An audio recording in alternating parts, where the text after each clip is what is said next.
Gimana sih caranya biar perutnya kecil? Kita makan nasi sedikit langsung gemuk pipinya, Iya, atau banget. perutnya. Aku bernafas aja tambah gendut ya, Mbak. Oh gitu.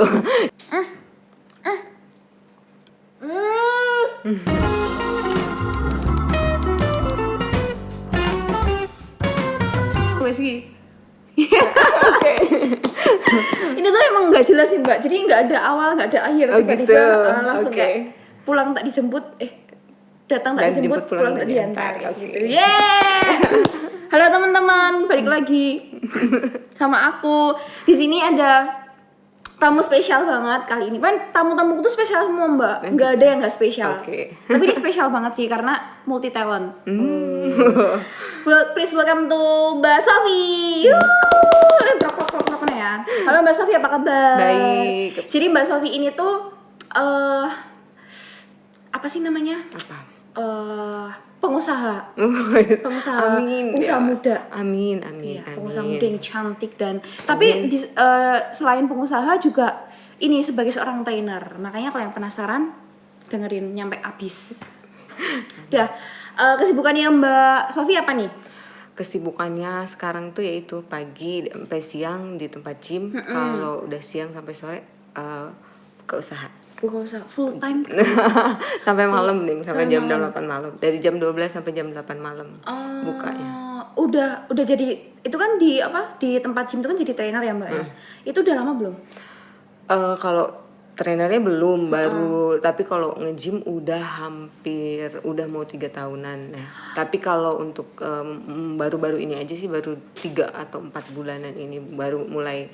Karena pandemi kan, dulu kan usahanya di homestay pariwisata, cuman dari pariwisata karena pandemi ya tahu, karena pandemi lah pariwisata kan turun banget. Akhirnya iya. Karena hobi nge-gym ada yang nawarin, ya udah. Berarti sekarang di tempat gym jadi trainer. Wah, boleh nggak sih Mbak aku dikasih iki urung ono pirang menit wis njaluk tips and trick. Gimana sih caranya biar perutnya kecil? Sebenarnya kalau perut itu paling susah. Iya, paling susah. Paling susah yang utama itu kalau perut sama makanan, dari makanannya. Pola makannya harus dijaga. Maksudnya harus yang gimana tuh? Mungkin yang pertama dikurangi gula. Karena gula sama kayak makanan yang berminyak, terlalu berminyak, gorengan kayak gitu, yang tepung-tepung kayak jajan kayak mie ayam, cireng, batagor, yang kayak gitulah. Jadi mulai belajar. Kalau untuk perut tuh itu paling susah. Yang mungkin yang dijaga pun bisa 1 tahun itu baru bisa perut. Cuman tergantung karena setiap orang tuh beda-beda badannya, beda-beda cara meresapi kayak misalnya ada diet seperti ini cocok untuk si Anu, tapi belum tentu cocok untuk kita kayak gitu.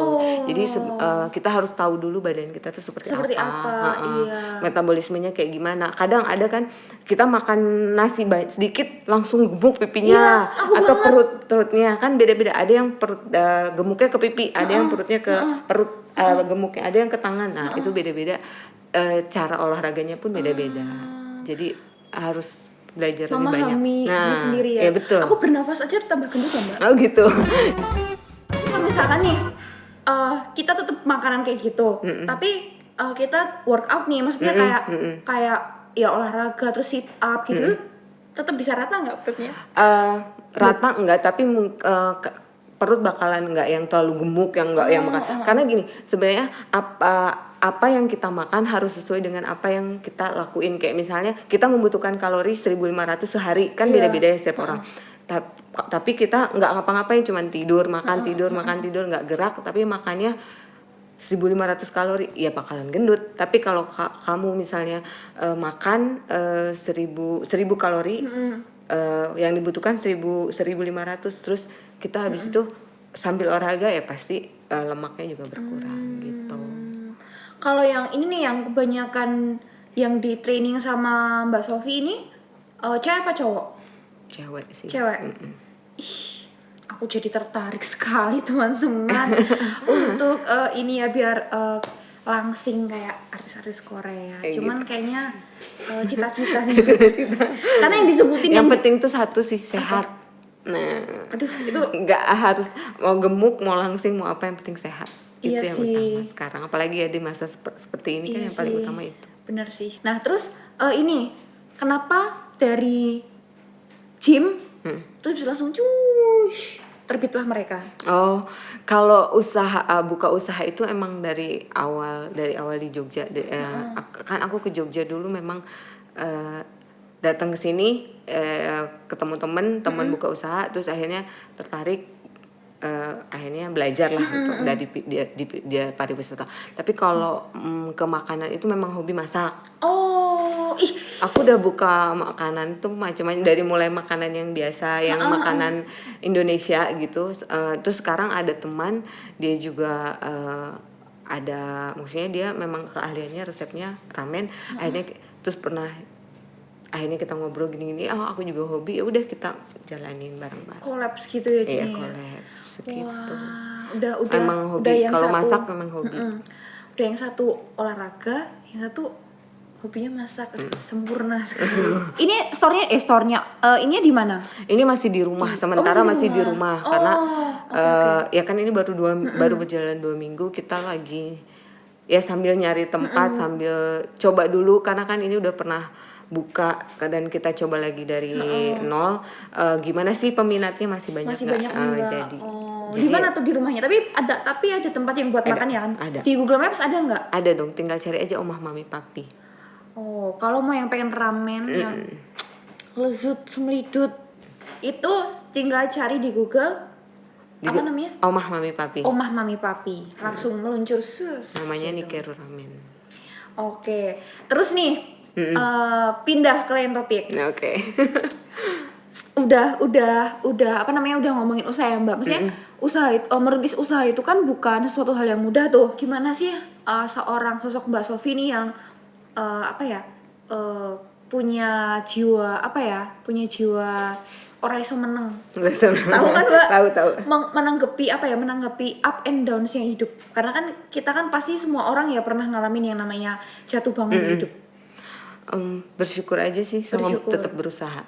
Jadi pada saat kita jatuh, karena kan benar kemarin tuh pas pandemi jatuh banget ya, dari yang pokoknya segala macem tuh benar-benar nggak punya uang, sampai ini dijual itu dijual, punya yang kita punya dijual itu. Tapi ya bersyukur aja, tetap dijalanin, bersyukur selama kita sehat, selama kita masih bisa berusaha, ya terus dicoba. Karena taulah rezeki pasti datang aja dari mana aja. Teman pun itu bisa jadi rezeki buat kita. Teman pun bisa jadi rezeki. Makanya kalau punya teman jangan disia-siain. Nggak punya uang tapi punya teman itu udah rezeki. Kuwi Dimas sama Mas Ferry aja nyanyi kayak aku. Konco loh iki aku loh. Itu kan udah di titik terbawah. Nah, ketika kita ada di titik teratas hidup, kadang-kadang kan orang kan iya nggak sih Mbak? Kadang-kadang orang nggak mikir loh kalau misalkan kita baru ada di titik teratas, ternyata itu juga merupakan salah satu cobaan. Betul. Nah, menurut Mbak Sofi sendiri nih, sebagai orang yang mungkin struggle ya Mbak ya, maksudnya dengan ujian kayak gini, tuh gimana sih menurut Mbak Sofi, pandangan Mbak Sofi tentang ketika kita ada di titik teratas hidup kita? Kalau kita ada di titik teratas, kalau aku sih jangan sombong dan ya harus rendah hati ya, karena utamanya kalau kita udah di atas, yang paling bisa menghancurkan itu kesombongan menurut aku pribadi ya. Karena pada saat udah di atas sombong dan segalanya, bisa jadi Tuhan ambil lagi, kita nggak pernah tahu. Nah itu jadi ya harus tetap rendah hati. Pada saat kita di atas ya tetap harus jadi seperti biasa, nggak boleh sombong. Itu aja sih. Karena kita ada di titik teratas hidup kita pun itu sebenarnya cuma pemberian Tuhan juga ya kita nggak pernah tahu, karena kita di atas, besok kita cuma satu hari, bisa dalam berapa jam kita bisa langsung dibawa, kan kita nggak pernah tahu. Contohnya pandemi ini deh. Nah iya betul. Iya nggak sih Mbak? Orang maksudnya kayak usaha apa aja tuh lagi pada ada tiba-tiba ada pandemi. Iya betul. Keluntung. Hilang semuanya. Malah ada yang tadinya di bawah karena pandemi malah jadi bisa naik. Iya benar. Ya itu makanya kita nggak pernah tahu ya, seperti kayak roda kan berputar.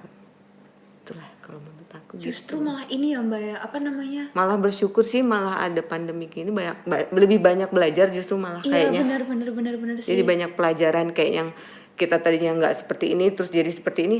Oh iya ya, gitu. Jadi ngerasain kayak gimana susahnya. Terus habis itu asal satu hal pada saat kita tersandung itu kita belajar. Iya benar banget. Kalau kita nggak belajar ya akan seperti itu lagi. Pada saat kita jatuh kita belajar, oh kita kayak gini nih, pelajaran apa sih yang harus kita perbaiki dan apa kesalahan kita. Nah itu pasti bisa bangkit. Berarti ini ya relate sama pepatah jangan jatuh di lubang yang sama. Iya, kita punya salah 10 nggak apa-apa, Iya, tapi iya. salahnya itu beda-beda. Tapi kalau kita salah sama berarti kita nggak pernah belajar. Super sekali. Terus Tuhan itu juga kasih ujian itu pasti pada saat Tuhan ngasih ujian itu berarti kita akan naik kelas. Pada saat kita dikasih ujian yang sama berarti kita belum naik kelas. Gitu. Wah keren banget sih. Kalau Ini menurutku sih sangat begitu. ini ya, sangat filosofis sekali. Filosofi. Oke, setelah ngomongin up and downs-nya hidup, Ya. sekarang up and downs-nya cinta. Oke, tapi ngomongin cinta terus ya, sumpah kayak sebenarnya opo tuh kontennya aku bingung ya. Up and downs-nya cinta, karena iya gitu. Setiap orang kan pasti juga. Iyalah pasti. Yang iya kan Mbak, problematika romansa. Itu yang paling sulit loh. Iya sih bener sih. Kalau maksudnya cari uang gampang, tapi kalau udah kena masalah hati, apalagi perempuan ya biasanya ya. Iya. Kalau ini nih, ada nggak sih pengalaman kan mungkin kalau pengalaman hidupnya Mbak Sofi kan udah warna-warni nano banget nih. Pengalaman cintanya gitu juga nggak? Ada nggak sih yang nyampe Mbak Sofi tuh kayak wah gila nih, aku udahlah bodo amat, aku udah terserah lah, aku udah capek kayak gitu loh. Ada nggak? Udah capek dalam ya sebenarnya sekarang itu udah dalam titik ya udah kayak sekarang di usia sekarang aku ya di usia sekarang kayak yang untuk mikirin itu udah enggak lah gitu, nggak mikirin lagi yang tidak ingin berkomitmen dengan laki-laki. Kayaknya enggak deh, udah gitu. Bukan nggak mau berkomitmen ya, tapi kayaknya enggak deh gitu. Berarti lebih fokus ke untuk diri sendiri sama keluarga. orang tua terutama ya. Kenapa kayak gitu? Sering disakitin sering disakitin kah? Sama kok Mbak. Saya juga. Ada mungkin ada hal yang nggak bisa diceritain ya karena ya sebenarnya sih ada sesuatu kalau dibilang trauma tapi mungkin sebenarnya kalau orang bilang kamu jangan seperti itu, harus diobatin bla bla segala macam, tapi kalau buat aku udah nggak mikir kesana gitu. Intinya buat aku udah aku pengen menyenangkan diriku sendiri dan keluarga, dan gimana sih caranya nyenengin orang tua itu dengan caraku, bukan dengan kadang kalau orang tua sih masih pengen maunya orang tua namanya orang tua pasti pengen anaknya, apalagi anak pertama. Mbak Sofi anak pertama dengan dua adik perempuan dua-duanya, yang satu malah adik yang satu udah menikah. Nah pastilah ya kan orang tua namanya orang tua pas tuntutan nikah, kenapa gimana kenapa kapan. Tapi belum bisa sih sebenarnya ngomong sama orang tua aku tuh nggak pengen nikah gitu. Okay. Karena dalam pikiranku udah nggak kesana gitu, udah nggak mau. Tapi belum sanggup untuk bicara itu sama orang tua. Cuman kalau buat pribadi aku sendiri nggak gitu. Nggak yang kepikiran untuk kesana. Intinya gimana caranya untuk bangkit untuk diri sendiri dan nyenangin mereka dengan cara yang berbeda gitu aja. Apa yang membuat Mbak Sofi seperti itu? Maksudnya adakah yang benar-benar sampai yaitu titik gitu ya? Pertama memang udah pernah trauma dari kecil tentang laki-laki, yang setelah itu pun banyak hal yang dialami dengan kesakitan gitu. Jadi apa ya? Mau cerita Gak apa-apa. Jangan gitu. Enggak, gimana ya, pokoknya dulu tuh berpikiran tuh laki-laki tuh sama aja gitu loh, pokoknya karena yang dialami tuh sesakit itu gitu loh, maksudnya kayak yang mereka tuh brengsek gitulah intinya. Tapi ya emang iya pernah nggak berpikir ya enggak semua, Nggak semua, sebenarnya iya. kalau udah dipikir sekarang enggak semua seperti itu, gimana kitanya untuk menghadapinya gitu kan. Mungkin pada saat itu menemukannya yang seperti itu. Dan pada saat itu mendapatkan orang yang begitu gitu kan. Kalau kitanya mungkin sekarang aku udah membuka hati lagi atau ya bisa jadi enggak kan dapetin yang baik, tapi karena udah nggak pengen gitu, nggak kepikiran, jadi ya udah gitu aja sih. Jadi yang membuat seperti itu ya kalau udah nggak pengen aja, udah nggak tahu, udah nggak kepikiran. Sebenarnya nggak bagus ya, mungkin nggak jangan diikutin ya, jangan diikutin. Kalau buat yang single di sana yang maksudnya yang di luar sana yang masih berpikiran sama mungkin kalau kalian masih bisa ya kenapa enggak gitu dicoba. Tapi kalau nggak bisa ya tetap semangat. Karena itu kan personal choice ya, ya, betul, maksudnya choice. ketika kamu misalkan ya punya pengalaman sering disakitin, tapi kamu masih punya personal choice yang aku masih punya harapan untuk berkomitmen dengan laki-laki, ya itu it's your choice. Cuman ketika mungkin ada beberapa orang yang seperti Mbak Sofi, orientasiku sudah tidak di situ lagi. Orientasiku gimana aku dan hidupku bisa membahagiakan orang-orang tersayang. Ya, betul. Terus nih menanggapi prinsip hidup atau prinsip berkomitmennya Mbak Sofi yang seperti itu, ada nggak sih maksudnya di lingkup sosialnya Mbak Sofi yang menentang prinsip hidupnya, kayak ya nggak bisa yang namanya orang hidup tuh ya harus apalagi perempuan. Ada nggak orang yang kayak gitu? Kalau di lingkungan sekarang sih kayaknya enggak ya, enggak terlalu ya, enggak banyak, justru mereka open minded bodoh. Ya terserah ya itu kamu pilihan kamu gitu. Tapi kalau mungkin di keluarga, apalagi kan di kampung, di keluarga itu banget sih kayak makanya kalau pulang tuh kayak mikir 2 kali gitu, soalnya tekanan kan dari keluarga, dari tetangga, namanya di kampung kan. Soalnya orang tua tinggalnya di Lampung. Oh, di Lampung. Tapi aslinya dari Jawa Barat. Gak nyambung ya? Jauh juga ya, aslinya Jawa Barat. Iya. Tapi bisa nyampe ke Lampung. Nah, kecil besar di Lampung. Oh, di Lampung. Kecil besar di Lampung, terus orang tua tapi dari Jawa Barat, cuman pindah ke Lampung. Aku kecil besar di Lampung, cuman setelah dewasa aku keluar dari rumah tuh dari mulai lulus SMA. Lulus SMA. Kalau zaman dulu ya ngambil kuliah 1 tahun 2 tahun gitu. Habis itu langsung berangkat ke Sukabumi, dari Sukabumi ke Bandung, Jakarta, Bogor, Ngapain Kalimantan kerja. Wow. Jadi dari tahun 2000, aku lulus 2004, 2003, 2004 aku udah berkelana dari mulai Sukabumi, Bandung, Jakarta, Kalimantan, terakhir Jogja. Tapi ada pikiran mau kemana lagi nggak selain kayaknya betah di Jogja deh. Karena Jogja itu gak tahu ya, nyaman sekali bukan? banget. Hah? Makanan. Oh iya. Nggak dimakan. Oh iya. Balik lagi. Piye iki balik di Rapopo? Diedit ya Mas. Sing iki tapi sudah boke loh. Ya wes, dikat. Itu udah dingin loh jadinya. Ini enak. Balik itu lagi sebenarnya udah dingin loh. Nggak apa-apa Mbak. Jadi teman-teman aku dibawain ini produk. Dibawain hasil karyanya Mbak Sofi. Ini tuh enak banget. Ini jualannya. Ini tuh enak banget, Mbak, dilihat nih lo, cantik. Kayak yang jualan. Ora koyo aku sih. Cantik juga kok. Sing di shoot iki Mas, ojo iki. Nih. Ini apa sih? Ini apa nih? Itu beef teriyaki. Jadi ini ramen with beef teriyaki. Iya, itu kuah miso. Karena kita ada 2 kuah, yang satu kuah miso, yang satu kuah kari. Oh, oke. Kalau yang kuah kari lebih kental gitu.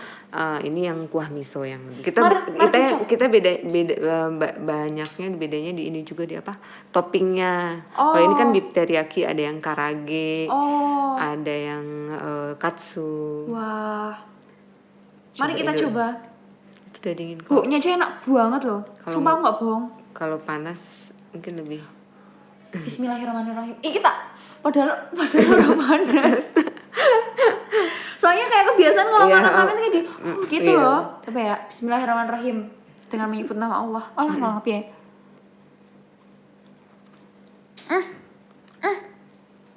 Ini kalau panas enak banget. Iya, panas enak banget. Udah dingin. Kuahnya cobain. Ih, beefnya enak banget sih. Iya. Enak banget. Aku nengkennya malah makan terus biasanya, tapi enak banget. Ini kuahnya nanti diangetin lagi aja kalau. Enak. Enak banget mbak, aku nggak bohong. Telurnya. Cobain topping yang karage deh. Kalau karage kan, ini. Kalau ini kan beef. Ini cobain toppingnya aja. Ini udah nggak kering. Ini apaan ini? Ini karage, itu chicken. Oh chicken. Iya chicken. Ini chicken karage teman-teman. Coba ya dicoba. Enak kan? Ayamnya nggak keras. Enak banget. Ini seporsi berapa nih? Ini seporsi beda-beda sih ya. Kalau yang beef ini 25, kalau yang karage itu 21, kalau nggak salah 20 atau 21. Wah, harganya under 25 deh. Harganya under 25 dan enak banget. Tapi ini enak. Yang best seller ini nggak sih? Tergantung selera sih, semuanya pada suka. Tapi yang paling banyak yang disukain tuh kuah kari, karage kuah kari. Karagenya ini kan udah dingin. Kalau kering tuh lebih. Aduh. Tapi beef ini juga banyak yang suka. Tapi ini beefnya enak banget sih. Ada yang beef yakiniku. Kalau beef teriyaki kan sedikit manis. Kalau yakiniku ada sedikit asin pedas. Tapi enak banget mbak, nggak bohong. Maksudnya ramen. Aku tuh pernah nyobain ramen. Di mana ya? Di mana-mana lah pokoknya. Tuh kayak beda ya. Iya beda. Kuahnya terus kayak orang itu aja yang nyari yang apa, karena dulu pernah sampai kan kita 2 tahun tutup tuh, sampai yang dari Magelang, Solo itu datang ke rumah cuman karena udah tahu Instagramnya udah online lagi kan, udah online lagi, sampai mereka tuh datang cuman buat aku pengen nyoba lagi karena 2 tahun nyari di mana-mana katanya nggak ada yang gitu katanya sih ya, mudah-mudahan. Tapi ini mie-nya kayaknya beda deh mbak, maksudnya mie-nya kan pakai mie udon kan, ini kenapa pakai mie kayak gini? Sebenarnya biasanya kita dulu mie-nya tuh kita bikin sendiri. Cuman karena sekarang masih ada kendala, nantilah gitu coba dulu karena kita yang kerja juga masih sendiri gitu kan. Akhirnya kita pesen dulu mie-nya. Biasanya kalau mie-nya bikin sendiri mungkin lebih. Tapi ini enak banget sih. Biasanya tuh ya kuahnya tuh kayak nggak nyambung gitu loh. Aku nggak bohong sumpah. Terus kayak gimana ya, kayak nggak bisa ngeresep di mie, gimana sih, bingung aku nyeritainnya. Gitu lah mbak, pokoknya itu enak, apalagi ini beefnya enak banget. Jadi kaget. Jadi rasanya gini ya, iya gitu. Setelah makan dikasih berbagai macam jamu, malah yang jamu tamu nih duduk sing duwe omah. Ya Allah. Terima kasih Mbak Sofi sudah berbagi pengalaman hidup, sudah berbagi pengalaman cinta, sudah berbagi pengalaman gimana sih struggle-nya pandemi, terus gimana menanggapi up and down-nya hidup. Terima kasih. Sama-sama. Semoga ini ya kisahnya Mbak Sofi ini bisa menginspirasi teman-teman ya. Amin, mudah-mudahan. Iya, bisa orang yang baru down banget bisa setelah mendengar podcast ini terus langsung bisa semangat lagi kayak gitu. Ya kan kita harus menyebarkan kebaikan. Betul, semangat sekali untuk semua orang. Terima kasih Mbak Sofi. Sama-sama, terima kasih juga. Teman-teman jangan lupa ini di sini ya. Namanya Nikeru. Ada Instagramnya juga. Ada Instagramnya juga di mana sih Mbak? Nggak ada. Nikeru.ramen. Oh, IG-nya Nikeru.ramen. Terus kalau teman-teman misalkan di mana sih lokasinya, bisa langsung Google di Maps Omah Mami Papi. Pasti langsung ketemu. Dan ini enak banget. Terus ramennya cuman harga under 25. Betul. Dan itu toppingnya macam-macam dan enak. banget. Aku yakin sih ini semua enak dibawain, ada 1 2 3 4 5 6. Ada 6. Pasti enak semua, aku nggak bohong. Dan buat yang olahraga tips juga bisa lihat Instagram aku. Oh, iya, karena Ada tips-tips olahraga. iya. Apa sih? @Sophia_Betty tapi yang untuk olahraga. Iya, untuk olahraga Instagramnya @Sophia_Betty. Betty. Itu buat teman-teman yang ingin langsing tips and trick seperti saya meratakan perut. Tapi kalau saya mau itu cuma tanya, wacana tinggal sih. DM aja. Kalau mau tanya tinggal DM aja. Tentang ini. Kalau mau di training sama Mbak Sofi juga tinggal DM aja Oh, gitu boleh, ya. boleh. Ya. Oke, terima kasih Mbak Sofi sekali Sama-sama. lagi. Makasih juga Jangan bosan-bosan ya aku rusuhin karena besok kita ngerusuhin Mbak Sofi lagi deh. Oke. Kita sidak ini warungnya atau tempat fitnessnya. Oke, Kita boleh. kepo-kepo. Oke, terima kasih Mbak Sofi. Sama-sama. Sehat terus, sukses terus. Sama-sama, sehat juga selalu di sini. Amin. Semoga sukses ya. Amin, amin. Dadah. Dadah. Wis. Aku mau lanjut makan boleh nggak sih?